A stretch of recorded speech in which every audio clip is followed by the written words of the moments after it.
sure this is going. Okay. All right. So this is our last round of our small group coaching. So group 7, and our last topic is going to be problem solving. So just a reminder about an effective, safe group. This is a safe environment to share. We're here to support and help each other on our journey of implementing pyramid practices. That we can bring our successes, but you can also bring your challenges. We're here to support each other, that the strategies that we're trying to implement are linked to classroom practices, and our goal is to embed those into our everyday practice in our classroom, that you can give and receive constructive reflection and see the connection to the importance of what we're doing and applying these things in your classroom and how it brings positive outcomes to the children and families, which is why we're all here. All right, so speed share, something you're proud about, self-regulation or anger management, just one thing. Something I'm proud of is just the individualization of each child and knowing what they like, so that way when we are angry or upset, we have those comfort items. So bringing something from home into our classroom kind of brings a little piece of that to help them self-regulate, or if they're upset, kind of soothe themselves. Yeah, that's great, because that brings in that co-parent connection piece by bringing that item from home, and that means you're having that conversation with parents and kind of talked about reflecting with other adults, so good job. What about you, Sam? I'm not sure. Anything that you think was good about self-regulation or anger management? You shared with me a story about Evan, I think. Yeah.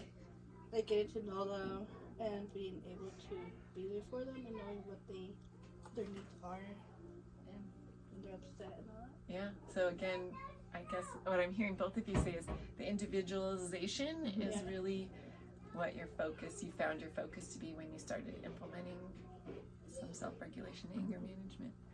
Awesome. All right, so again, our agenda is the same. We'll do our little opening.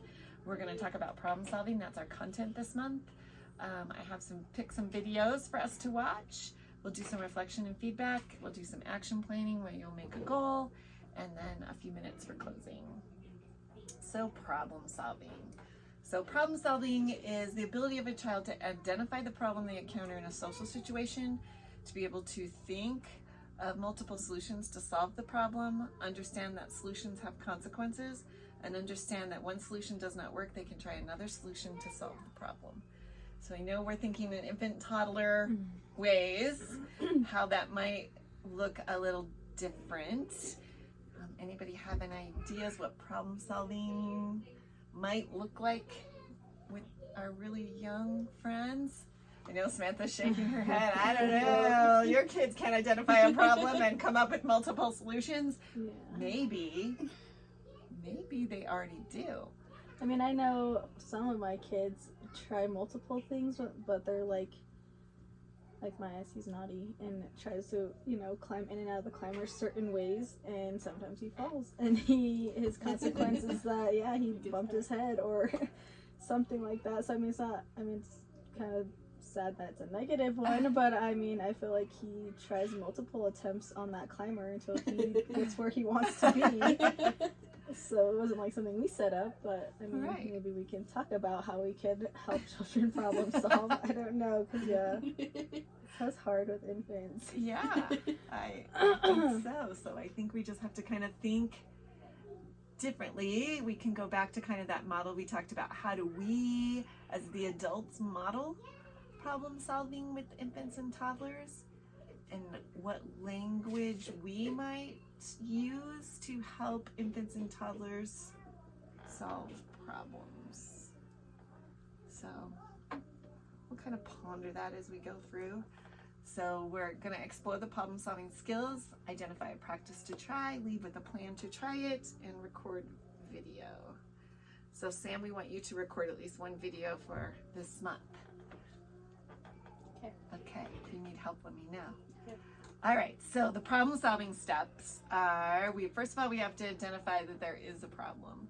So, and when you're in the preschool classrooms, I'm sure both of you have been in preschool parts where you hear, I hear we have a problem. Yeah. I see we have a problem. I probably say it like 10 times an hour.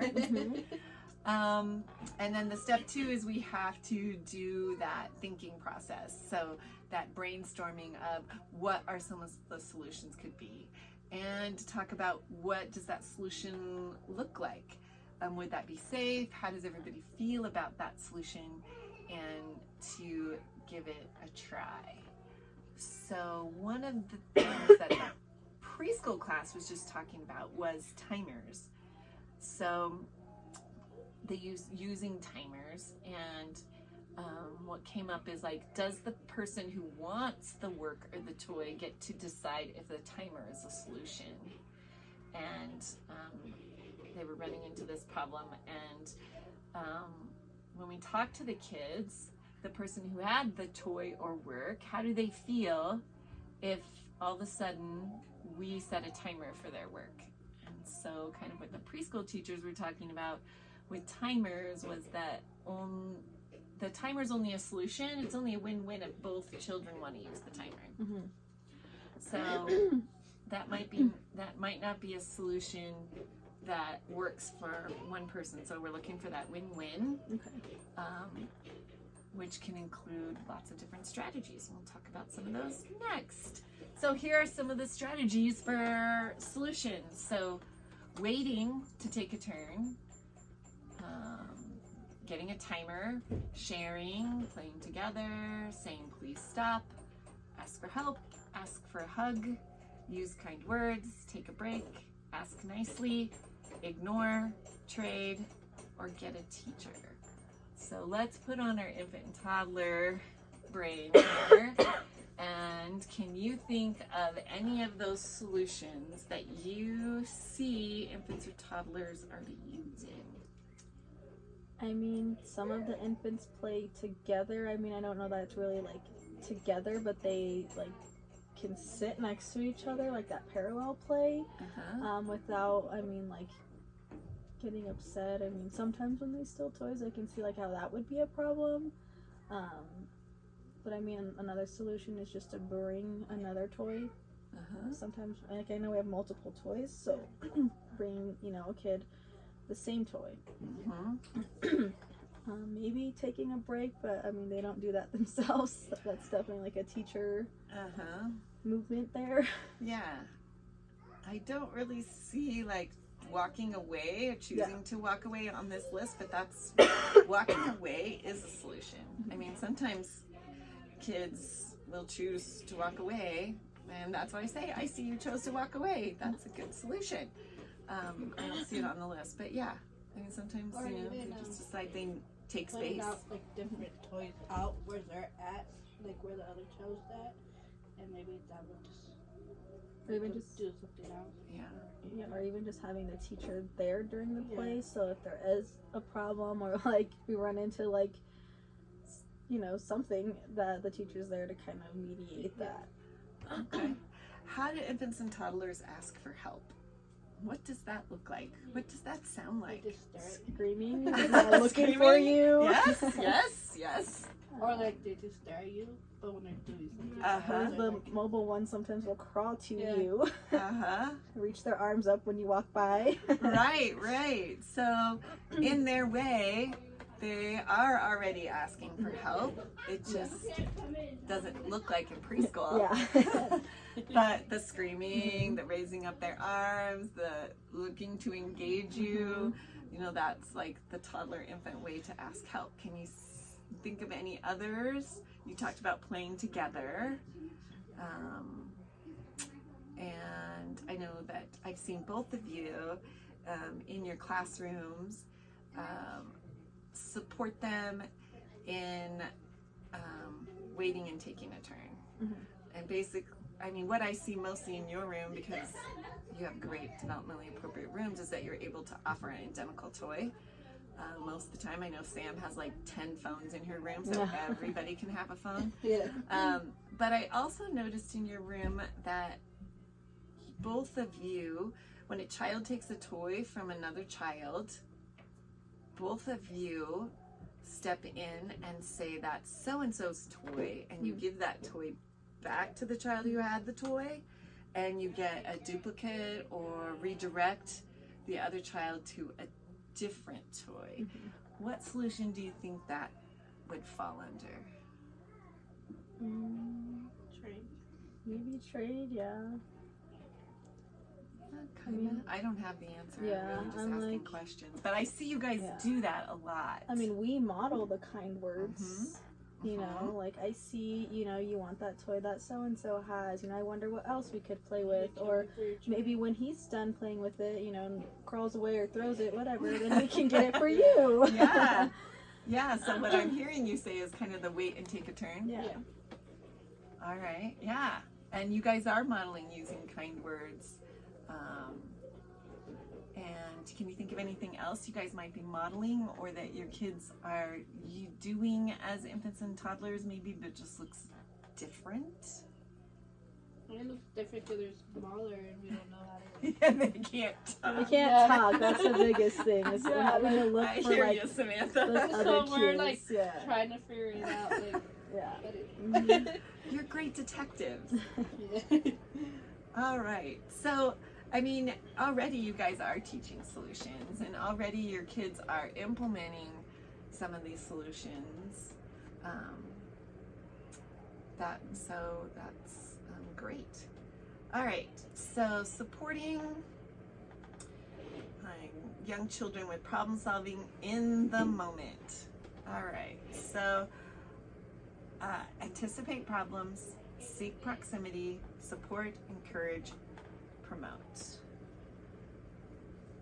anybody want to talk about any of those? What that looks like with infants and toddlers?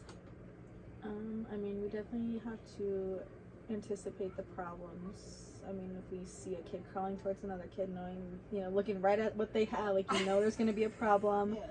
And then the biggest thing is just supporting them, because they can't talk. They can't, you know, do what preschool and pre-K can do and walk them through, you know, words when they will scream when Yeah. that friend tries to take the toy. So just supporting them and making that exchange, or making that sharing time, or finding another toy for the other friend. So, I mean, or like when we do sometimes rarely see it, like I don't remember, I had two kids one time, like that plate, they just throw it and it makes a noise, but they were both like taking turns throwing it. Whoever it was closest to would grab it, pick it up, throw it. So when I noticed that, like, encourage that, you know, like, you know, I see you both are sharing that toy, like, good job. So I mean, Yeah. most of those we do. Yeah, I have seen all those things. Sam, have you want to talk about any of those? Just a supporting, being able to support them, and then giving them like more options to do with like problem solving. Like my kids always fight for like the blogs or like the phones, so I usually hand them all a phone. Whoever wants to do one thing. And I know when it's one phone, then I try to like make them take turns after they're done. Nice. So offer it if they want a specific one that someone else has, supporting them to wait. Yeah. Okay. All right. How about seeking proximity? What do you think that looks like? So Monica spoke to like anticipating problems, like when somebody's walking over to somebody and you know they're locked on, laser focus on what that child has, anticipating that, being able to step in ahead of time. We talked about supporting, and you talked about encouraging.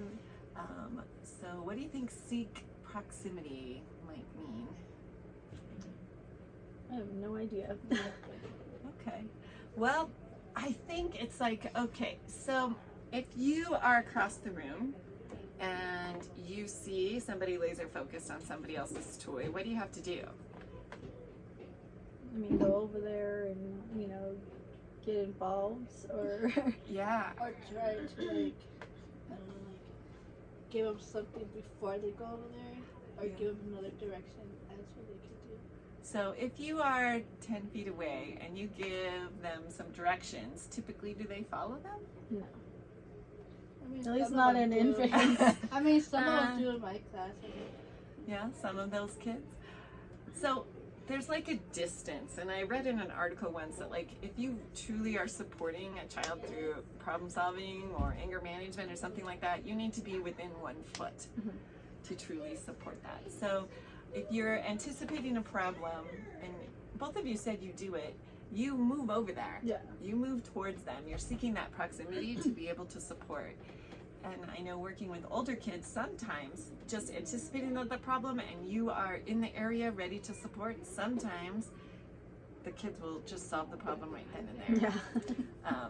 Because sometimes they realize that whatever the plan was is not going to be successful because the teacher is Yep. physically present in that area. So sometimes just being in the area is a support to problem solving. All right, and then promoting. So when positive descriptive feedback, recognizing when they're doing the skill that we're trying to encourage. So opportunities to practice. So these are some of the we just kind of talked about. They took it from me that there's lots of attempts for that I really recognize when I am in your classroom doing coaching and observing that you don't let that be successful. And that makes a huge difference, I will tell you, to the teachers down the line from you, because they don't have those issues because you guys teach that skill right off the bat. When a child feels left out, I want to play too. Someone is disrespectful to someone else's work. So ruining my picture, knocking down their tower. And then review the steps as part of the daily routine. So one of the steps to problem solving is just like when we go outside and we're reviewing the outdoor rules every single time we go outdoor. Also with problem solving, especially when you're working with older kids, is just going over what those steps are. You can even, do it with puppets, make it interesting on that preschool side, but you could too act it out, Samantha, maybe with your kids on problem solving. And then solution kits. So we can kind of think about what that might look like, but kind of your classroom is a solution kit was what you're telling me, is that Samantha, you have 10 phones and your room is licensed for 10 kids. So everyone can have a phone. So that's a solution kit for your room because that's one of the most popular items in your room. And Monica, what do you think, what might a solution kit look like in an infant room? I mean, I'm not too sure. I mean, we have like our rules, like if a friend is trying to knock down blocks and it's not their turn or something, we need to be respectful of our friends. So just referring to that is what I've been doing a lot lately, having that visual and just referring to it anytime I can. But it's mainly just all vocal stuff. It's not too much like visuals. I mean, we could add, some pictures, but they would just try to grab them and eat them. Yeah. What I hear you saying is you are the solution kit. Yes, the teacher is the solution kit. Exactly. All right, that's what I hear you saying. Like in the infant program, the teacher is the solution kit. So you are modeling that, you are talking through that, you are anticipating that, you are supporting, you're in the right proximity. Yeah. So your physical body. Yep. Okay, so positive descriptive feedback, just a reminder, it follows the appropriate behavior. So we want to say what we see, and conveyed with enthusiasm and contingent on effort. So let's just do a little role play really fast. I know we've all been working on positive descriptive feedback. So Sam, why don't you make up a scenario, and Monica can give you some positive descriptive feedback. Something your kids do. Just explain something you saw your kids do. Like something good, right? Yeah. Okay. Somebody did something using problem solving. Let's see.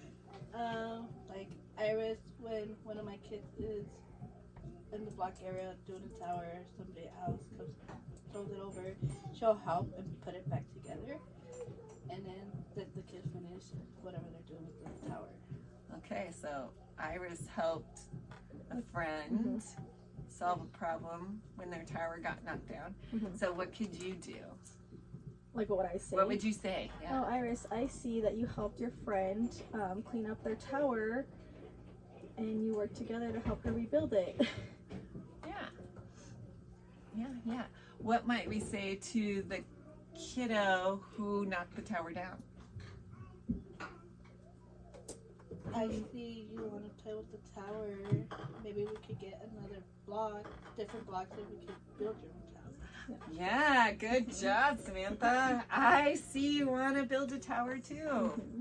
Right, instead of Don't throw it. Why did you someone do else's that? work. Why did you do that? That was so disrespectful. That wasn't kind. Iris is sad.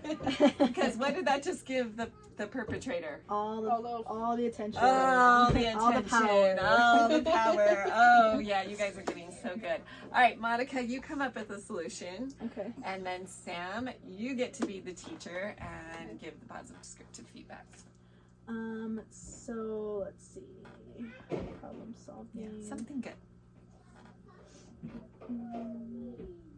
I mean, two kids just playing with the same toy, or like one's playing with like the little giraffe blocks first, and instead of like going over there and taking the other, like that giraffe, they grab the other one off the shelf, so they both have one. So I mean, I don't know. It's not like Yeah. Nope, they solved a problem. I see my friends want to play with the same toy. Good job for grabbing the other toy. And you both have a good toy. I don't know. Yeah, no, exactly right. I see you wanted to play with a giraffe, and you went and got the other giraffe off the shelf. Yeah. I mean, an easier one too could have been like when someone does go over there and like take the toy, the other friend often will just grab the other toy that they just dropped, and so they kind of do a trade without knowing it. But Yeah, without getting upset, they already trade. yeah, they already traded without them even knowing that they're trading. So what do you have to do? Just Positive descriptive say what feedback. you Yeah. see. Yeah, It wasn't yeah. I don't know if it was intentional or not, but they're like, oh hey, well you dropped that toy and you took mine, so I'm yeah, gonna they take do yours. that. Yeah, Yeah, they do. Yeah. They grab one toy and then they drop it and the other one goes and gets it and she gets the other toy. Yeah. Like So you you, guys know. yeah, you as the walking toolkit, Mhm. Yeah. using positive descriptive feedback, just are acknowledging their efforts. Mhm. Oh, you guys are getting so good. All right, so we talked about opportunities for children to reflect. Sometimes we can do that child to child, but lots of times in infants and toddlers, that looks like with other adults, whether that be parents or coworkers, or just modeling. Do you have any ideas on problem solving opportunities that we might have to reflect? Mm.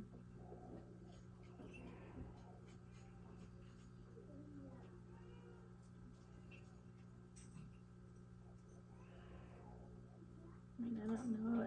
At home, I would have to see, like, if they had siblings, if they would maybe kind of react the same way that we do here when they run into problems. Or even if, I don't know. I just can't think of, like, how they would, like, reflect on using problem-solving skills. So it's just so kind of like an in-the-moment type of thing. Mm-hmm. Can you, I'm thinking, and I don't have an answer here, but I'm thinking like, how could we kind of take that parent communication piece and this reflection piece and maybe put the parent communication with a reflection about what you're seeing as the walking problem solving kit? Yeah. Is there a way maybe we could put that communication and reflection and involve parents? I mean, we can share with what we see them do, or you know, incidents that happen throughout the day, sharing that with them, and like what the other child did to solve that problem. So I mean, just kind of involving them through either pictures, like sending an after picture after they traded their toys and now they're both happy, or something like that.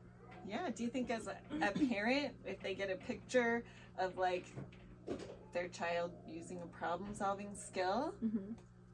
do you think that maybe that might help the parent to work on that skill at home? Yeah. Yeah. Just when they have like siblings.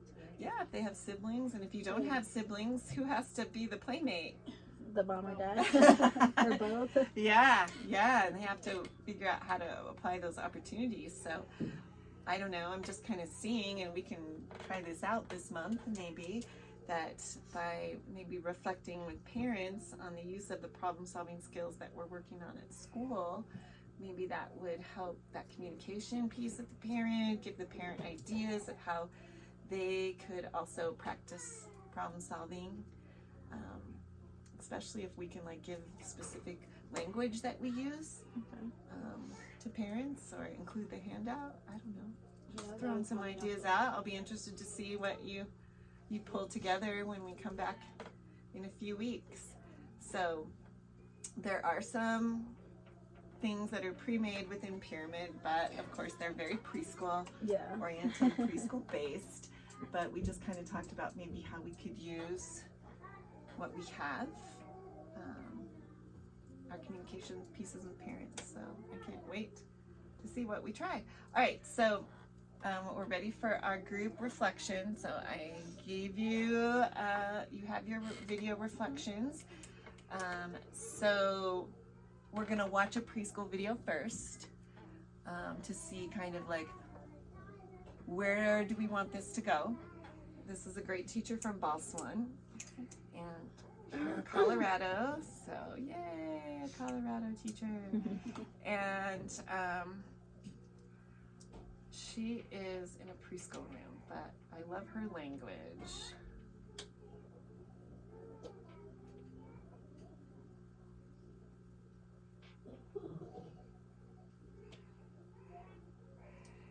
Oh wait, wrong Boswan teacher.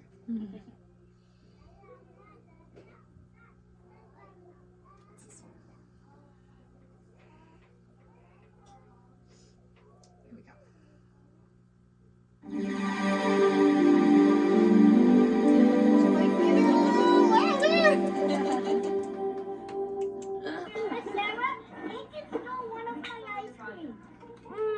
Nathan stole what it looks like your face is kind of crinkled like this. That tells me maybe you're having a feeling about this.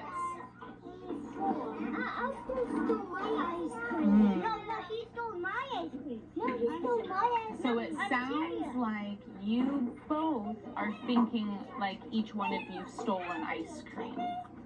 Well, let's see. Alistair, which one do you think that Nathan took? This one. Okay. And Nathan, which one do you think that Alistair took from yours? Okay, so both are thinking that these were yours. And it sounds like you both want them back. It is the school's really, right? So when toys belong to the school, they belong to All of us. everyone in the school, right? So we still have this problem. What do you think would be a good solution with this piece of foam? Take it apart and do what? Make it into halves. Make it in two halves, And then you can make it into all. and you each get a little piece. Hey, what a great solution. You guys had a problem. You thought of a solution together, and now you're playing cooperatively. You boys should be very proud of yourself.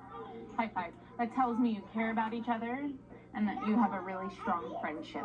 I'm going to the Rockies game today. The Rockies game. I love preschool. They just tell you everything. Yeah, And it's so random. I know. It's But great. that was an I know. And the little problem. Hey, I'm going to the Rockies game. Yeah.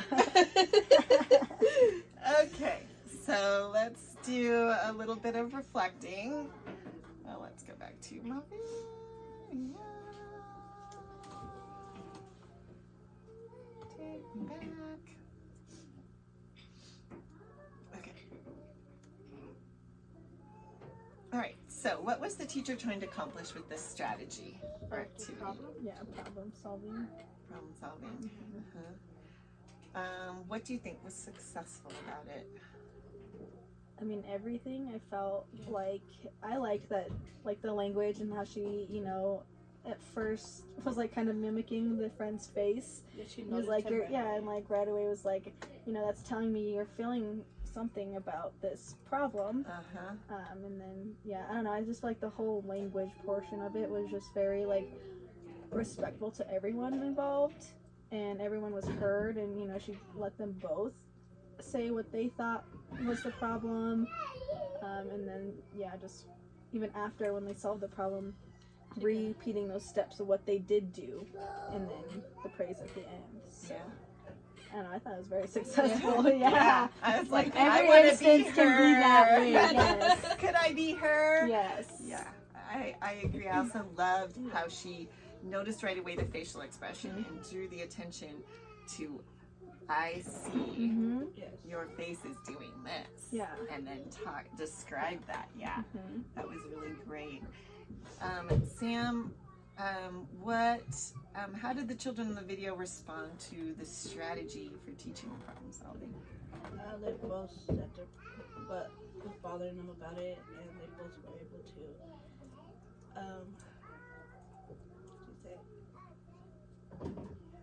help each other out by not both of them got each piece from the thing Right. that they had, Yeah. so none of them lost it. Right. There was a win-win. Mhm.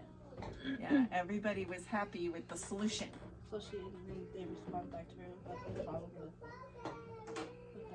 the fighting. Yeah. Yeah, it Yeah. was really calm the Yeah. whole time. Like, no one was like upset and screaming or crying. Yeah.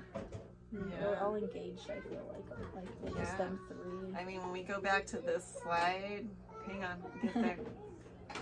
Yeah, she was right there. She was right in the right proximity, Yep. supporting that. So maybe she was anticipating that there's this much flow in this many kids. Yeah. This Yeah. might be a situation. Or it could be, I know, like when you did your teapot as a preschool teacher, remember setting up situations where we had to share glue, or setting up situations where we had to share toys. Did you see her support, Yes. encourage, promote? Yeah, yeah. She's amazing. Yeah, that was like a great example. I'm like, they're not all like that, but No, no. over time and being consistent, I feel like they could be like that with every problem. Yeah, yeah, yeah. I agree. Obviously, every think child's kids were temperament so is different. calm, Right. Obviously, every child's temperament is different, and you know, in this situation, she was able to be right there. Sometimes Yeah, you're because not she also able to found be. it on time before it was like Before it a bigger escalated. deal. Yeah. So she did a really good job anticipating that situation, Yeah, and because I she feel was like if right she there. wouldn't have, they would have fought like. Or started grabbing each other's Yeah. stuff, or someone crying. Yeah, all those things. And then, what were some of the ways you might implement those strategies to teach problem solving in your classroom? I feel like using the language is one strategy, even though I don't know if they understand what we're saying. Modeling it. Modeling it, Uh-huh. yeah. Yeah, modeling, using the language. Being there, like how she was right there, you know, and engaged at their level. I mean, we're on the floor a lot in the infant room, so Mhm. just kind of, you know, knowing when there's gonna be a problem and being ready to intervene with the right language and support that they need. Right. So what I kind of heard you saying, Monica, is like how important it is that there's always a teacher available on the floor in infants. There's so many things you have to do in infants. Yeah. But to support problem solving, there needs to be a teacher who's not tasking and Yeah. supporting the kids playing. And the same kind of in your situation, there's a lot of tasking in that young toddler room. Just making sure that someone's available. Because like Sam said, when somebody's not there, it goes from this lovely, you took my Play-Doh to you are down on the ground. Yeah, totally. Totally. Okay, so this one we kind of reflected verbally. In the next one, I'm going to have you write down and then we'll reflect together. So we're going to watch, I think we might have watched this before, but one of our biggest things I think we deal with in infants and toddlers is fighting. Oh yeah.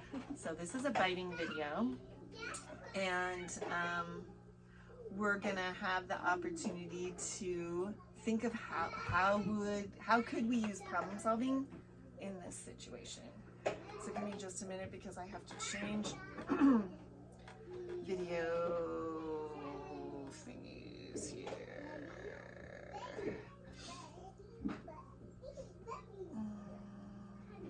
Where is my files? It might be here. Okay. Here. Of course not. Okay. Give me 1 second while I have to figure out my technical difficulties.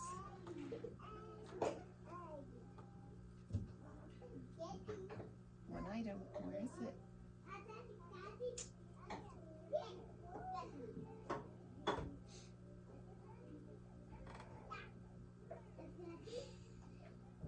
Where's my downloaded items?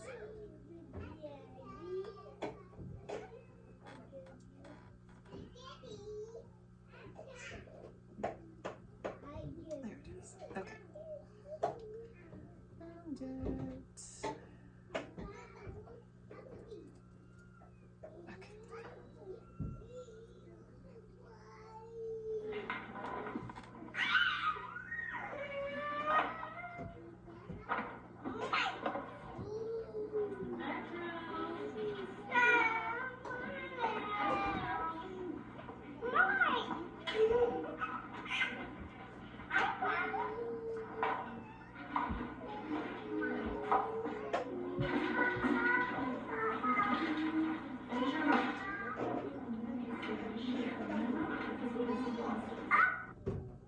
Okay, that's a short clip, and instead of focusing on like what didn't happen, let's focus on what could we do if that situation happened in our classroom.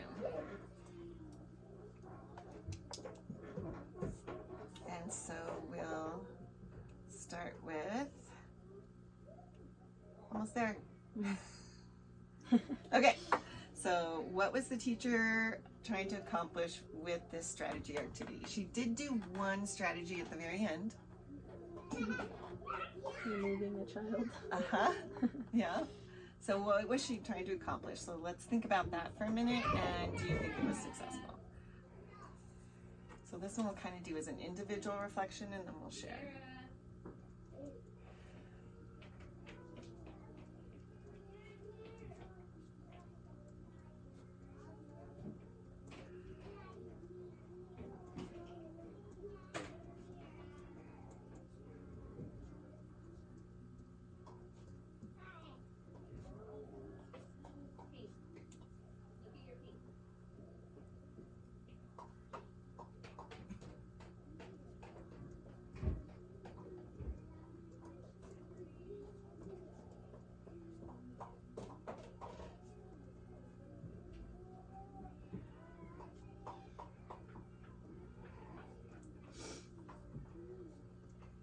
Are we answering all Yep, three? or keep just- going. Keep going. How did the children in the video respond to the strategy?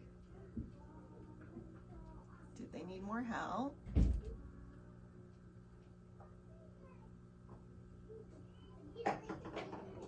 Were they engaged in the process?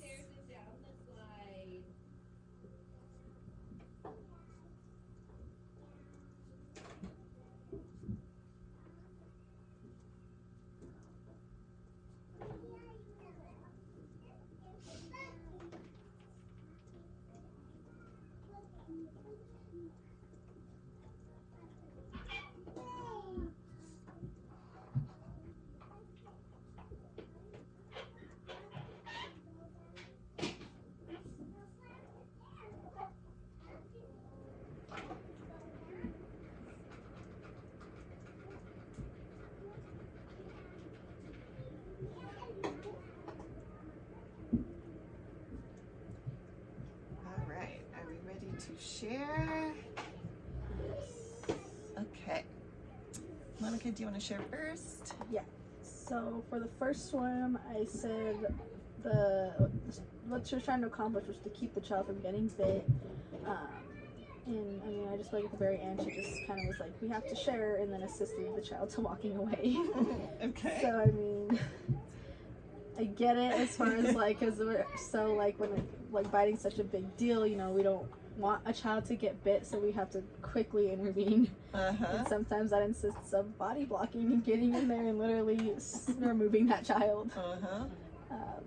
And then I said that they needed, I don't feel like they got any support, like they were not engaged in the process at all of problem solving. It was more, you can tell which kid, you know, was just kind of wanting to egg it on, you know, but no one like talked to him about it and walked him through the steps and acknowledged the feelings of the other child and maybe even of that child, like what, you know, he was feeling.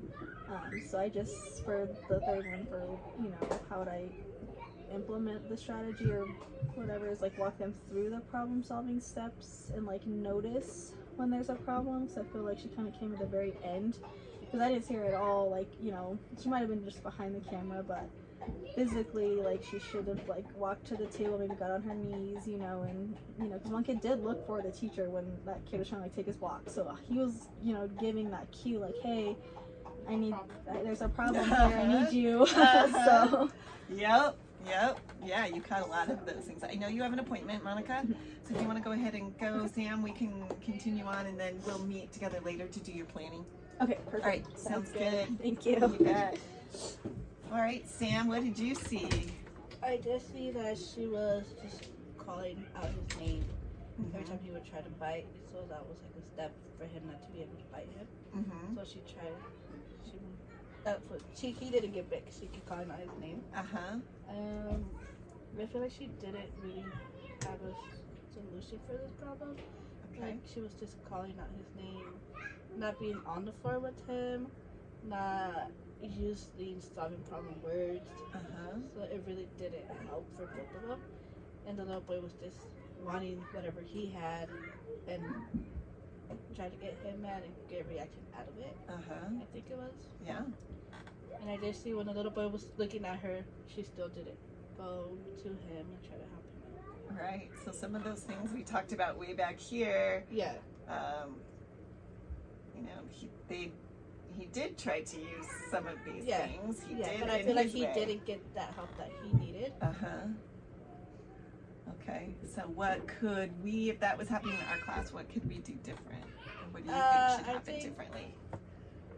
Using the solving problem words, being on the floor with them, and directing them or helping them with the problem, or giving them more options as giving them the same toy and things like that.